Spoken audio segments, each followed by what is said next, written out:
নমস্কার, আমি মিলন স্যার পাল একাডেমি সেন্টারে তোমাদের সকলকে জানাই স্বাগত। আজকে ক্লাস 9 ফিজিক্যাল সায়েন্সের দ্বিতীয় অধ্যায়ের অর্থাৎ সরণ, দ্রুতি, বেগ এবং ত্বরণ, এই যে অধ্যায়টা, এই অধ্যায়ের আজকে 2 নাম্বার গাণিতিক উদাহরণের টিউটোরিয়াল নিয়ে আমি তোমাদের কাছে চলে এসেছি। এর আগে আমি তোমাদের 1 নাম্বার টিউটোরিয়ালে একটি গাণিতিক উদাহরণ নিয়ে আলোচনা করেছি। যারা দেখোনি তারা দয়া করে একটু ক্লাসটি দেখবা। আজকে শুরু হতে চলেছে তোমাদের 2 নাম্বার টিউটোরিয়াল। তোমরা যদি একটু খেয়াল করো তাহলে দেখতে পাবে আমি অলরেডি 1 2 3 4 চারটে গাণিতিক সমস্যা আমি একটু লিখে রেখেছি। তো এই যে গাণিতিক সমস্যাগুলি তোমাদের কিভাবে সমাধান করতে হবে প্রত্যেকটি বিষয় আমি তোমাদের সাথে আজকে এই টিউটোরিয়ালে আলোচনা করব। যাই হোক, আমরা বেশি কথা বাড়াবো না, আমরা সরাসরি চলে আসি। প্রথম যে 1 নম্বর অঙ্কটি আছে, এই 1 নম্বর অঙ্কটি আগে আমরা পড়ে নিই, তারপর কি করতে হবে সেটা আমরা আলোচনা করব। দেখো, ফিজিক্যাল সায়েন্সের যত তোমাদের অ্যাকচুয়ালি ম্যাথমেটিক্স সলিউশন যেগুলি আছে, এগুলি করতে গেলে কিন্তু আমি বারবারই বলে আসি যে প্রত্যেকটি টপিক্সের উপরে কিন্তু তোমাদের একটু গুরুত্ব দিতে হবে এবং টপিকসগুলো একটু মনোযোগ দিয়ে ধৈর্য সহকারে তোমাদের প্রত্যেকটি বিষয় একটু মুখস্থ করতে হবে। নাহলে কিন্তু তোমরা এই ফিজিক্যাল সায়েন্সের অঙ্কগুলি কখনো পারবে না। কারণ ফিজিক্যাল সায়েন্স মানেই বোঝার বিষয় এবং সেখানে প্রত্যেকটা জিনিস তোমাদের অ্যাকুরেটলি বুঝতে হবে। ওকে, তাহলে চলো এবার আমরা 1 নাম্বার যে অঙ্কটি আছে একটু পড়ো। কি বলেছে? বলেছে যে একটি ট্রেন এ এবং বি দুটো স্টেশনের মধ্যে যে দূরত্ব আছে সেই দূরত্বের প্রথম অর্ধেক গিয়েছে 40 কিলোমিটার পার ঘন্টা বেগে এবং বাকি যে অর্ধেক সেটা গিয়েছে 60 কিলোমিটার পার ঘন্টা বেগে। তাহলে ট্রেনটির গড় বেগ কত আমাদের বের করতে হবে। এই যে অঙ্কটা, এই অঙ্কটাতে একটু যদি তোমরা খেয়াল করো তাহলে কিন্তু সেখানে একটা মোচড় একটু ধরতে পারবা।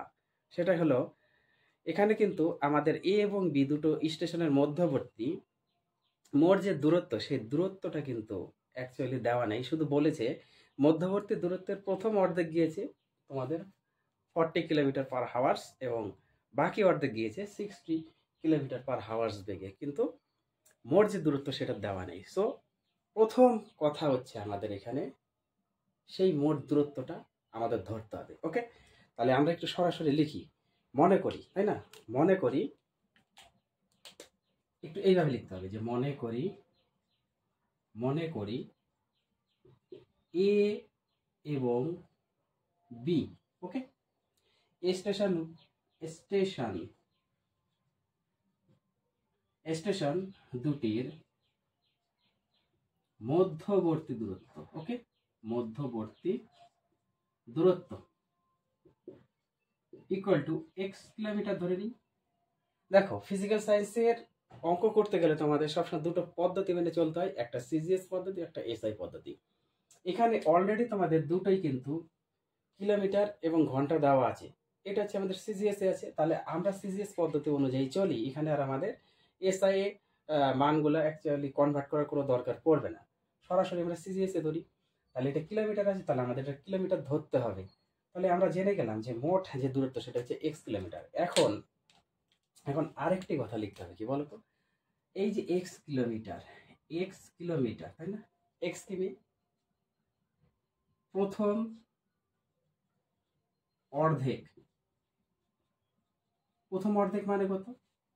এক্স এর হাফ, তার মানে এক্স বাই 2 কিলোমিটার। এবং দ্বিতীয় অর্ধেক, ওকে, দ্বিতীয় অর্ধেক কত হবে? এটা X by half, sorry X গুণ হাফ, তার মানে এক্স বাই 2 কিলোমিটার। ওকে, তাহলে প্রথম অর্ধেক এক্স বাই 2 কিলোমিটার এবং দ্বিতীয় অর্ধেকও কিন্তু এক্স বাই 2 কিলোমিটারই হবে। তাহলে দুটো ক্ষেত্রে আমরা হাফ হাফ জেনে গিয়েছি এবং মোট দূরত্ব সেটাও জেনে গিয়েছি। এখন প্রথম ক্ষেত্রে যদি আমরা একটু লিখি, দেখো প্রথম ক্ষেত্রে, ওকে, প্রথম ক্ষেত্রে যদি আমরা একটু লিখি, কত? 40 কিলোমিটার পার ঘন্টা, তার মানে কি 40 কিলোমিটার যেতে ট্রেনটির সময় লাগে 1 ঘন্টা। তাহলে 40 কিলোমিটার যেতে সময় লাগে, ওকে, সময় লাগে কত? 1 ঘন্টা, 1 হাওয়ার্স। ওকে, এবার 1 কিলোমিটার যদি আমরা বের করি তখন 1/40, ওকে, হাওয়ার্স। এবার প্রথম কত আছে, হাফ x/2, তাই তো, হাফের মানে এক্স এর হাফ, তার মানে x/2 কিলোমিটার যেতে সময় লাগে কত, তাহলে 1/40 ইন্টু x/2, ওকে। এটা যদি আমরা গুণ করি এটা কিন্তু হাওয়ার্স, এখন এটা যদি আমরা গুণ করি উপরে উপরে গুণ করলে x আর নিচে নিচে গুণ করলে 40 গুণ 80 হাওয়ার্স। তাহলে প্রথম ক্ষেত্রে আমরা পেয়ে গেলাম x/80 হাওয়ার্স। কত, x/2 কিলোমিটার যেতে সময় লেগেছে মোট x/80 হাওয়ার্স। সেম দ্বিতীয় ক্ষেত্রে যদি আমরা একটু লিখি, দেখো দ্বিতীয় ক্ষেত্রে, ওকে, দ্বিতীয় ক্ষেত্রে সেম ভাবে যদি আমরা একটু বের করি, এটা কত আছে 60 কিলোমিটার পার হাওয়ার, তার মানে 60 কিলোমিটার যেতে, তাই না, সময় লাগে। এর কত, সেম 1 ঘন্টা। অন হাওয়ার করে লেগেছে, কারণ প্রথম হাফ গিয়েছে 40-তে, পরের হাফ গিয়েছে 60-তে। এবার আমরা 1 যদি বের করি, 1 কিলোমিটার যেতে সময় লাগে ইকুয়াল টু 1/60 হাওয়ার্স। অ্যান্ড কত, এটারও x/2 আমরা বের করব, যেতে সময় লাগে সমান সমান, এই পদ্ধতি এখানে অ্যাপ্লাই হবে। তাহলে আমরা সরাসরি আরেকটা লাইন করছি না, আমরা অটোমেটিক করে দিই। কত হবে, 1/60 ইন্টু, আচ্ছা করে নাও চলো, x/2, এটা হাওয়ার্স, তাহলে ইকুয়াল টু x/120 হাওয়ার্স, ওকে। তাহলে আমরা প্রথম হাফে পেয়েছি এত হাওয়ার্স, পরের হাফে পেয়েছি এত হাওয়ার্স। এখন এই ট্রেনটির মোট কত সময় লাগে, তার মানে x কিলোমিটার, টোটাল হচ্ছে দূরত্ব আমাদের x কিলোমিটার ধরেছি, তাহলে x কিলোমিটার যেতে মোট কত সময় লাগে সেটা আমাদের বের করতে হবে। তাহলে মোট সময় লাগে একটু আমরা লিখি, হ্যাঁ। আচ্ছা এই দুটো পার্ট একটু তোমরা করো, আমি একটু বুঝবো, যেহেতু জায়গা আমার একটু শর্টেজ আছে। হ্যাঁ, হয়ে গেছে। আমি শুধু একটু মনে রাখছি, প্রথম ক্ষেত্রে x/80, পরের ক্ষেত্রে x/120, ওকে। একটু ক্লিয়ার করি জায়গাটা, দেখো জায়গাটা ক্লিয়ার না করলে অ্যাকচুয়ালি আমি দেখাতে পারছি না। তাহলে তোমরা পরের লাইনে সবাই লিখবে যে ট্রেনটির মোট সময় লাগে, ওকে। এখানে মোট সময় আমাদের একটু বের করতে হবে। অতএব ট্রেনটির মোট, ওকে, সময় লাগে, আমাদের প্রথমটা কত ছিল, x/80 প্লাস পরেরটাই x/120 হাওয়ার্স, ওকে। এখন এটা যদি আমরা একটু লসাগু করে দিই, কত হচ্ছে দেখো, 80 আর 120 যদি আমরা করি, যদি আমরা 2 দিয়ে দিই তাহলে 40, 2 দিয়ে দিলে 60, 2 দিয়ে দিলে 20, আবার 2 দিয়ে 60 ভাগ করলে আমাদের 30, ওকে। আবার 2 দিয়ে দিই 10, 2 দিয়ে দিলে 15, এবার 5 দিয়ে যদি দিই এটা হবে 2, এটা হবে 3। এবার ডাইরেক্ট করি, 2 দুগুণা 4, 4 দুগুণা 8, 5 8 40, আর এদিকে 3 দুগুণা 6, তাহলে 40 আর 6 যদি গুণ করি 4 6 24, এগুলো 240, আমাদের লসাগু 240, ওকে। 80 দিয়ে যদি আমরা ভাগ করি তাহলে 3 হবে, তার সাথে x গুণ হবে, এগুলো সবাই জানো, 120, 2 হবে। তাহলে এই দুটো আমরা যদি একটু যোগ করি এখন, তাহলে হচ্ছে 3x আর 2x 5x, অর্থাৎ 5x/240 হাওয়ার্স। মোট আমাদের সময় লাগলো 5x/240 হাওয়ার্স। এখন তোমরা সকলেই জানো গড় বেগ ইকুয়াল টু কি হয়, গড় বেগ, যেহেতু ট্রেনটি গড় বেগ বলেছে, তাহলে আমরা কি জানি, অতএব গড় বেগ সমান সমান মোট দূরত্ব বাই সময়। এটা হচ্ছে গড় বেগের ফর্মুলা। আমি কিন্তু তোমাদের যখন বেসিক আলোচনা করিয়েছি সেখানে কিন্তু আমি প্রত্যেকটা ফর্মুলা একদম সুন্দরভাবে কিভাবে হয় অ্যাকচুয়ালি আমি সব বিষয়ে কিন্তু আলোচনা করেছি। তোমরা এগুলোর দিকে কিন্তু একটু ফোকাস দেবা, নাহলে কিন্তু এই অঙ্কগুলো পারবে না। এবার আমরা বসিয়ে দিই মোট দূরত্ব আমরা কত ধরেছিলাম, x কিলোমিটার, তার মানে x, আর সময় আমাদের বেরোলো 5x/240, ওকে। যেহেতু আমাদের কিলোমিটার পার কি আসবে, হাওয়ার্স আসবে, ওকে, তাহলে এই এক্স এর নিচে কিছু নেই, মানে এক্স। আর একটু এইভাবে করি আমরা, তাহলে এটা যদি করি এক্স বাই 1 ইন্টু, এটা উপরে যাবে এখন, আর 5x টা নিচে আসবে। এক্স এক্স কেটে যাবে, 5 দিয়ে যদি আমরা কাটি, 4 5 20, 4 5 20, আর এদিকে হলো 40, তাহলে 5 8 40, 48। ওকে, তাহলে সমান সমান 48 কিলোমিটার পার হাওয়ার্স। অতএব ওই ট্রেনটির গড় বেগ equal to 48 kilometre per hours. আশা করি তোমরা অঙ্কটি বুঝতে পেরেছ। এইবার আমরা করি একটু 2 নম্বর অঙ্ক। প্রত্যেকটি অঙ্ক ইম্পর্টেন্স এখানে দেখো। আমি এটা একটু মুছি, এবার 2 নম্বরে আসি। এবার 2 নম্বর অঙ্কটি একটু পড়ো তোমরা। দেখো কি বলেছে, প্রথমে তোমার যেটা বলেছে যে একজন সাইকেল আরোহী, ওকে, একজন সাইকেল আরোহী 8 মিটার পার সেকেন্ড বেগে, 8 মিটার পার সেকেন্ড বেগে 20 সেকেন্ড চলার পর, ওকে, 20 সেকেন্ড চলার পর প্যাডেল করা ছেড়ে দিল এবং আরো 5 সেকেন্ড পর স্থির হলো। সাইকেল আরোহীর ত্বরণ কত? কিভাবে করতে হবে? দেখো, সাইকেল আরোহী 8 মিটার পার সেকেন্ড বেগে কত 20 সেকেন্ড চলেছে, তাই না?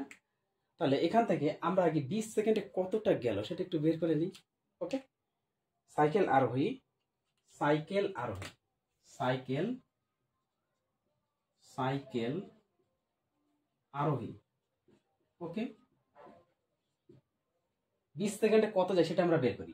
দেখো 8 মিটার যেতে মানে 5 সেকেন্ডে যাচ্ছে আমাদের 8 মিটার, তার মানে কি 1 সেকেন্ডে, তাই তো, 1 সেকেন্ডে, একটু ভাষা দিয়ে লিখি, 1 সেকেন্ডে যায় ইকুয়াল টু 8 মিটার।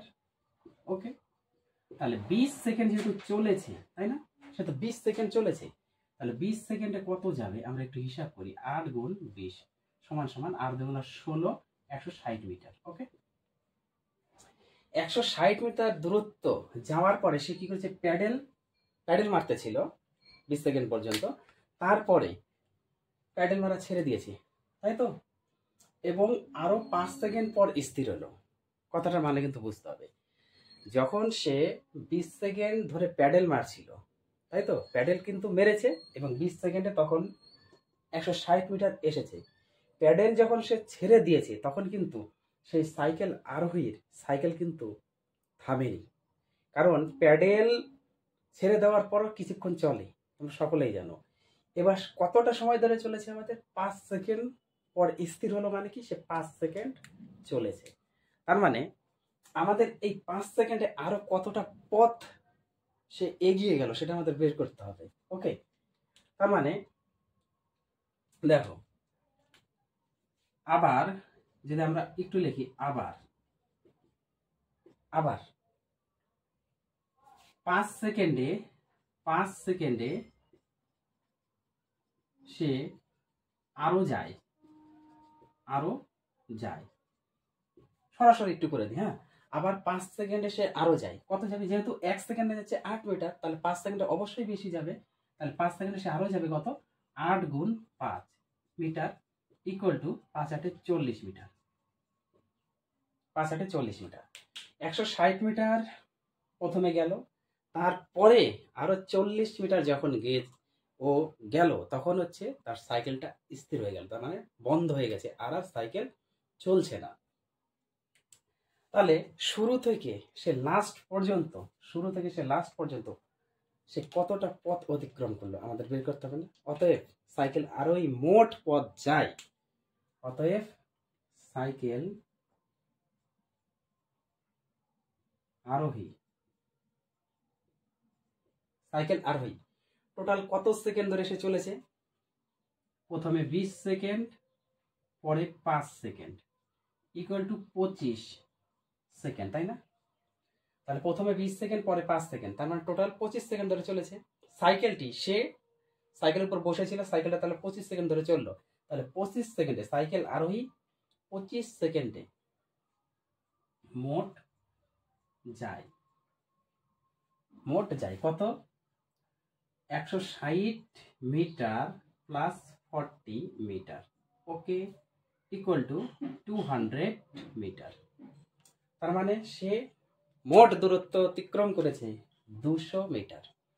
এখন এখান থেকে তোমাদের একটু বুঝতে হবে, সেটা হচ্ছে এই যে 160, এই যে 160 কি সাইকেল আরোহীর প্রাথমিক বেগ। তার মানে কি সাইকেল আরোহীর হচ্ছে প্রাথমিক বেগ মানে U equal to 140, okay, metre. এবং টোটালটা হচ্ছে আমাদের অন্তিম বেগ, তাই না? অন্তিম বেগ কত? ভি ইকুয়াল টু কত? 200 মিটার।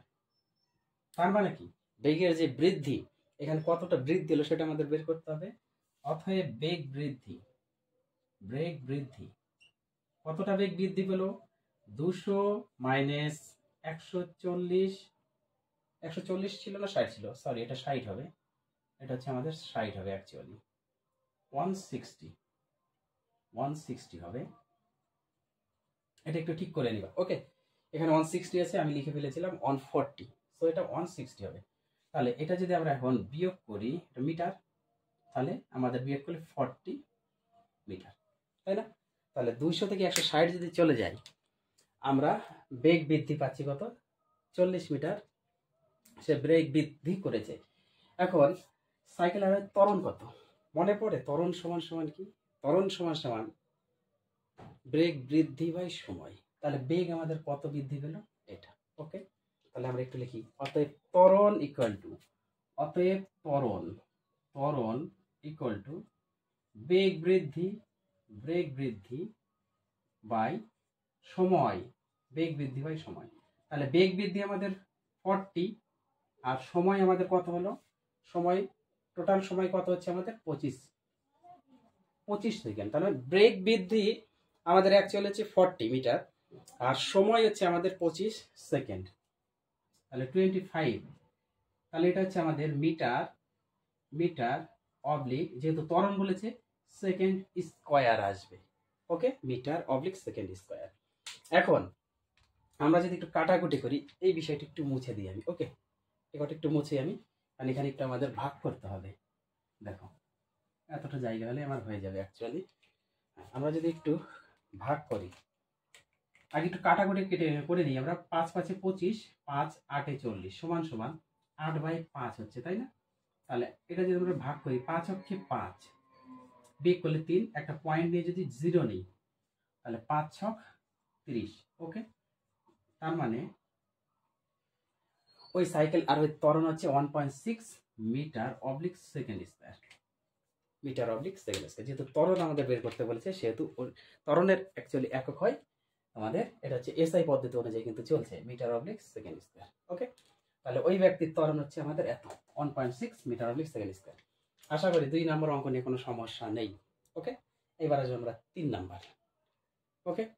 তাহলে এটা একটু মুছে দেখো, 3 নম্বর অঙ্কটি একটু তোমরা পড়ো। বলেছে একটি ট্রেনের বেগ ঘন্টায় 108 কিমি থেকে 36 কিমি হলো।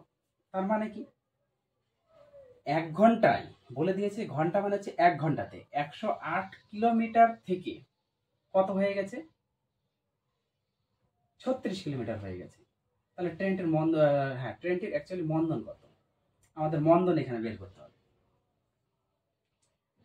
তার মানে বেগ 1 ঘন্টায় হচ্ছে 108 কিলোমিটার থেকে 36 কিলোমিটার হয়ে গেছে। তাহলে 36 কিলোমিটার যদি হয়ে যায়, তাহলে এখানে কি অলরেডি বেগের যে হ্রাস, সেই হ্রাসটা আমাদের বের করতে হবে, তাই না? কারণ বেগ হ্রাস পেয়েছে, তার মানে আমরা একটু লিখবো যে বেগ হ্রাস পেয়েছে। এইভাবে একটু লেখো তোমরা, ট্রেনটি ঘন্টায় 108 কিলোমিটার থেকে 36 কিলোমিটার, তাই না? 108 কিলোমিটার থেকে 36 কিলোমিটার বেগ নিয়ে চলে। তার মানে ট্রেনটি ঘন্টায় 108 কিলোমিটার থেকে 36 কিলোমিটার বেগ নিয়ে চলে, অর্থাৎ ট্রেনটি বেগ হ্রাস করে। অতএব দিই আমরা, অ্যাকচুয়ালি এখানে অতএব দিলে ভালো হবে। অতএব ট্রেনটি বেগ, তাই না, হ্রাস করে। কত বেগ হ্রাস করে? 108 প্রথমে চলছিল, পরে 36-এ চলে এসেছে। তার মানে আমাদের বেগ হ্রাস হয়ে গেল ইকুয়াল টু, যদি আমরা করি তাহলে 108 থেকে 36 যদি চলে যায়, এটা 2, এটা হচ্ছে 7, 72 কিলোমিটার হয়ে গেছে।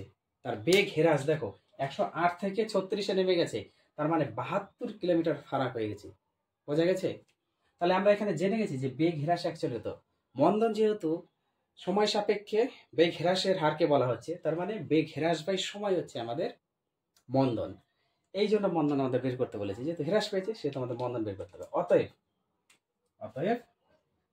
মন্দন সমান সমান আমরা জানি বেগ হ্রাস বাই সময়। সময় তো 1 ঘন্টা, 1 ঘন্টাতে এগুলো চলছে, তার মানে বেগ হ্রাস আমাদের 72, আর 1 ঘন্টা মানে কত?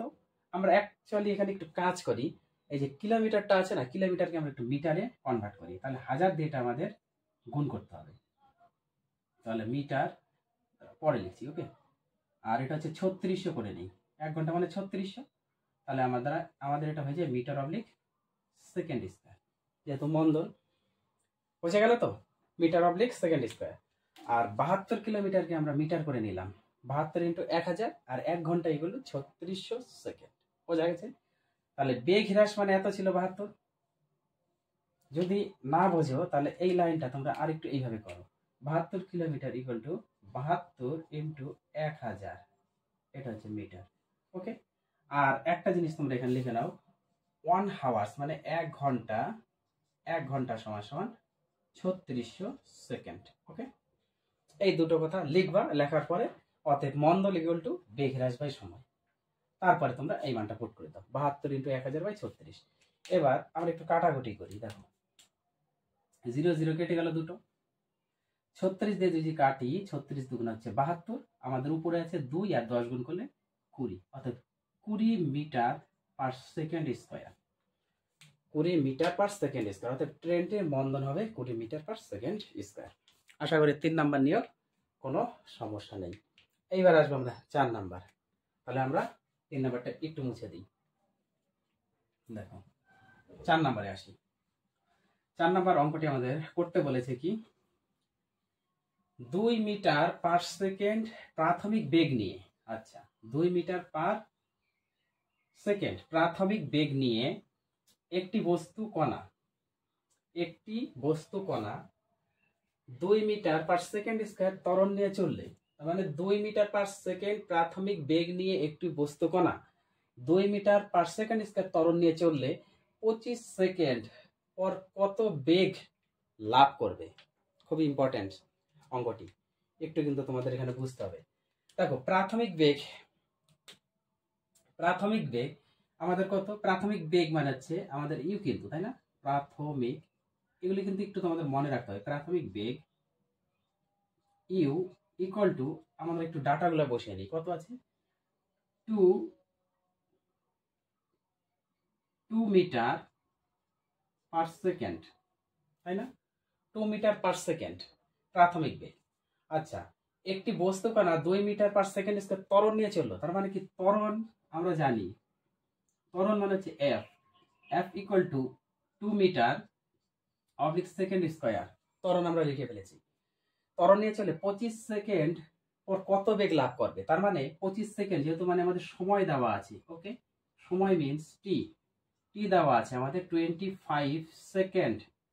দেখো মিটার এবং সেকেন্ড, তার মানে আমাদের এসআই আছে, এর মধ্যে কিন্তু সিজিএসএ আমরা করব না।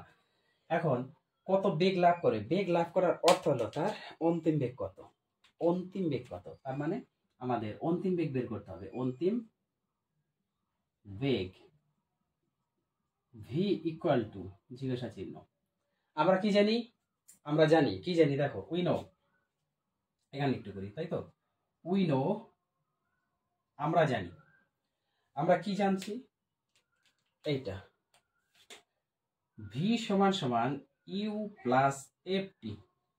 এই সমীকরণ আমরা জানি, যেহেতু আমাদের ভি এর মান লাগবে সেহেতু ভি থাক।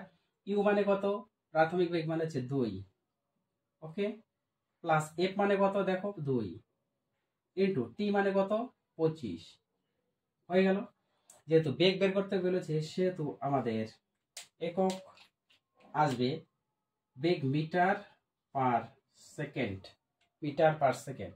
তাহলে ভি ইকুয়াল টু 2 তো থাকবেই, প্লাস 25 দুগুণা 50, okay, metre per second. V equal to 25 আর 2 সরি 50 আর 2 হচ্ছে আমাদের 52 মিটার পার সেকেন্ড। এই হচ্ছে তোমাদের 4 নম্বর অঙ্কের সমাধান। আশা করি তোমাদের 1, 2, 3 এবং 4 এই 4টা অঙ্ক নিয়ে কারো কোনো সমস্যা নেই। পার্ট 2 কিন্তু তোমাদের সম্পূর্ণ কমপ্লিট। দেখো এই সরণ দ্রুতি, বেগ, ত্বরণ এবং মন্দনের আমার দুটো পার্টে আমি বেসিক নিয়ে আলোচনা করেছি। 3 নাম্বার পার্টে এসেছি আমি গাণিতিক উদাহরণ, এবং 4 নাম্বার আজকে তোমাদের গাণিতিক উদাহরণ। এই ত্বরণ মন্দন এগুলো নিয়ে কিন্তু এই অধ্যায়ের অ্যাকচুয়ালি কোনো রকম সমস্যা থাকার কথা নাই। আরেকটা তোমাদের আছে, এই অধ্যায়েরই আরেকটা পার্টের আমি ক্লাস আপডেট দিব। তো যখন দিব তখন দেখতে পাবে যে অ্যাকচুয়ালি কি সেই ক্লাসের মধ্যে আছে। তাহলে তোমরা এই অঙ্কগুলি একটু বারবার প্র্যাকটিস করো। আবার দেখা হবে তোমাদের সাথে পরবর্তী পার্ট নিয়ে।